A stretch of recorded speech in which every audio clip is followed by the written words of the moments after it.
नमस्कार मित्रांनो, मी विलास सोनावणे आज पुन्हा एकदा घेऊन आलो एक छोटीशी गोष्ट. पुरातन काळातील गोष्ट आहे. एक गरीब शेतकरी होता. आपल्या रोजच्या कामामध्ये खूप निपुण इमाने इतबारे आपलं रोजचं काम करायचा. राहून राहून त्याला एक प्रश्न मात्र सतावायचा की माझं नेमकं प्रारब्ध प्रारब्ध काय, माझं पुढच्या आयुष्यामध्ये होणार काय. देवाची भक्ती करायचा.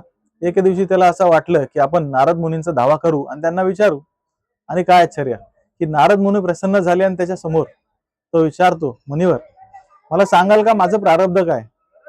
मुनी सांगतात की तुझ्या भविष्यात किंवा तुझ्या प्रारब्धात महिना 1 रुपया इतकं उत्पन्न लिहिलंय आणि ते क्षणार्धात इथून निघून जातात.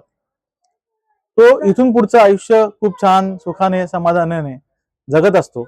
मिळणाऱ्या 1 रुपयाच्या उत्पन्नावर त्याचं खूप छान चाललेलं असतं.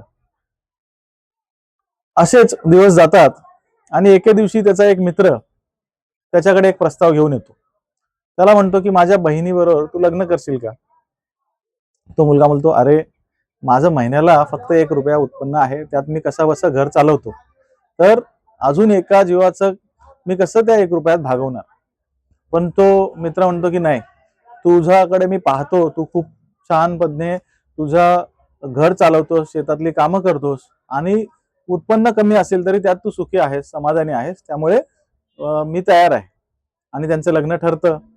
लग्न होतं आणि गेल्या काही दिवसात तो एक गोष्ट त्याच्या लक्षात येते की 1 रुपयाच्या ऐवजी आता त्याला महिन्याला साधारण 11 रुपये इतकं उत्पन्न मिळू लागलंय. तो तसा आश्चर्यचकित असतो, पण म्हणतो ठीक आहे, बघूया असेल.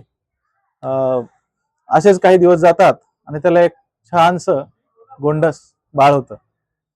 आणि पुन्हा एक आश्चर्य की तिथून पुढे त्याचं उत्पन्न 11च्या ऐवजी 31 रुपये.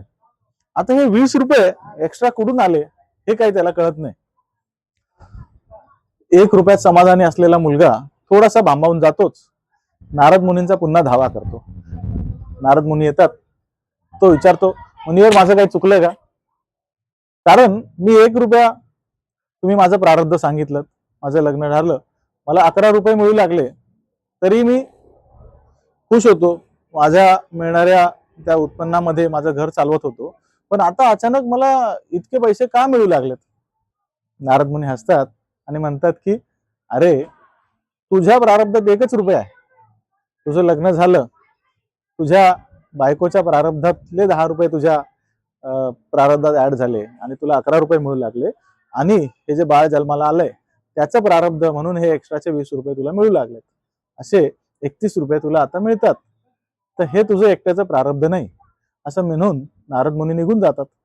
तोही सुटकेचा निश्वास सोडतो की माझं काही चुकलं नाही, मी इमाने इतबारे माझं काम करतोय. मित्रो, गोष्ट खूप छोटी होती, परंतु बऱ्याचदा आपण आपल्या आयुष्यात सुद्धा प्रगती करत असतो, सक्सेस मिळवत असतो. आणि हा सक्सेस मिळवता मिळवता बऱ्याचदा आपण म्हणतो की मी हे केलं, मी शिकलो, मी मेहनत घेतली, मी हे केलं, मी ते केलं आणि म्हणून मला हे सगळं मिळालं. तर ते पूर्णपणे खरं नाही.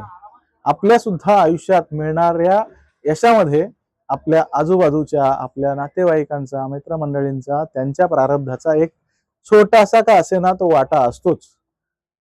त्याची जर जाणीव ठेवली आणि आपण समाधानाने प्रत्येकाला धन्यवाद दिले मनातल्या मनात, त्याला इंग्रजीमध्ये म्हणतात ग्रॅटिट्यूड, तर तुमचं आयुष्य आत्ता सुरू आहे तितकंच तो त्याहीपेक्षा छान आणि खूप सुंदर होईल.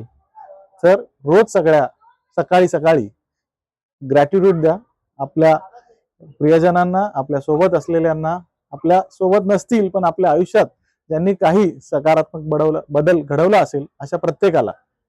धन्यवाद.